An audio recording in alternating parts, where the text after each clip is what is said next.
sambungane Wedaring Wahyu Hastabrata, yaiku wahyu kepemimpinan. Neng nggone panggonan Candi Jawaramba medhar metuning Dewa Amral. Oh,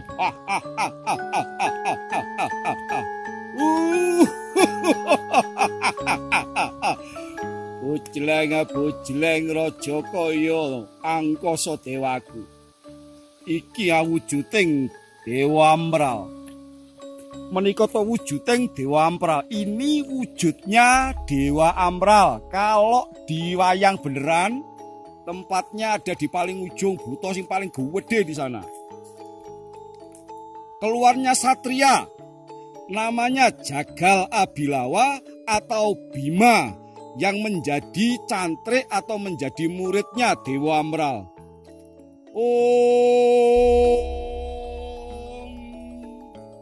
Bumi gonjang ganjing, langit kelap-kelap katon, leres incange ngalis kang mawes gandrung.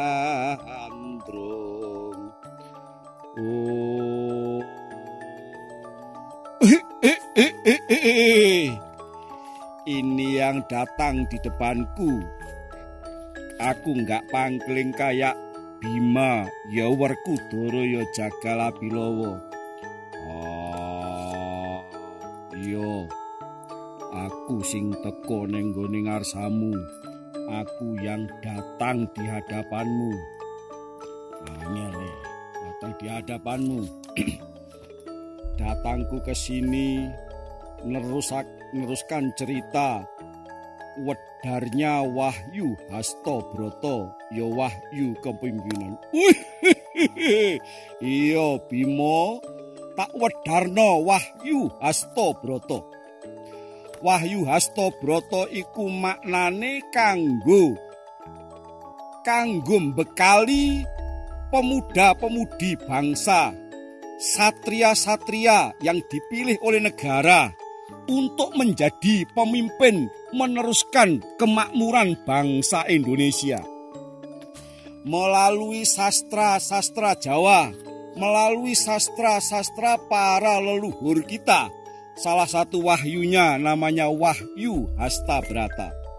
Wahyu Hastabrata artinya hasta itu 8, brata itu perilaku atau lelaku.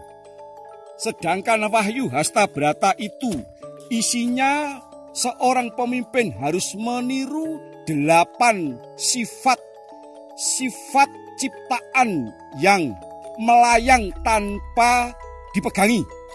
Namanya gumandul tanpa cantelan. Artinya melayang tanpa ada yang megangi. Yang kedua adalah mengambil 4 sifat dari dalam bumi yang nanti akan saya wedarkan. 4 sifat yang gumandul tanpa cantelan, 4 sifat yang melayang tanpa dipegangi. 1 yaitu pemimpin harus meniru sifatnya langit. Meniru sifatnya langit. Yang kedua, pemimpin harus meniru sifatnya bintang-bintang di langit. Yang ketiga, pemimpin harus meniru sifatnya matahari, surya, atau srengenge. Yang kaping 4, pemimpin harus meniru sifatnya rembulan. Sedangkan yang 4 yang ada di bumi, yaitu pemimpin harus meniru sifatnya bantolo atau sifatnya tanah.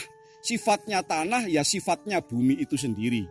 Yang keenam, pemimpin harus meniru sifatnya samudra atau sifatnya air. Lalu yang ketujuh, pemimpin harus meniru sifatnya dahono atau sifatnya api yang ada di bumi. Dan yang kedelapan atau yang terakhir, pemimpin harus meniru sifatnya maruto atau sifatnya angin. Iya Dewa Amral, dewaku. Dadi pemimpin kudu neru sipating langit, sipating lintang, sipating srengenge, sipating rembulan. Lan dadi pemimpin kudu neru sipating bumi, sifating samudra, lautan utawa banyu, sipating geni lan sipating dahana ya maruta yaitu sipating angin. Iya nggih. Loro-loro tak beberno antaraning wejarane Wahyu Hastabrata. Apa manungsa pemimpin kudu neru sipating langit. Mongko langit iku diarani langit itu disebut luasnya tanpa batas. Artinya langit itu menunjukkan keberadaan dari ilmu pengetahuan. Ilmu pengetahuan itu tanpa batas.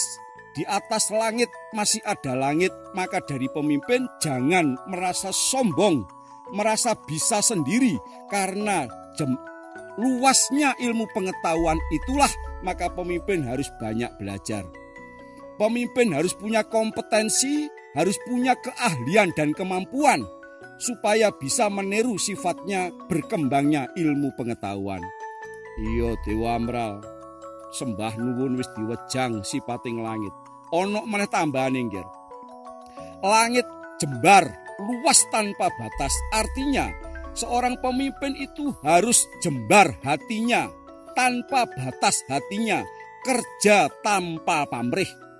Harus bisa menerima semua masukan, harus bisa mewadahi yang buruk maupun yang jelek dan bisa mengambil keputusan seperti sifatnya langit. Dewa Amral, dewaku, sembah nuwun wejanganmu.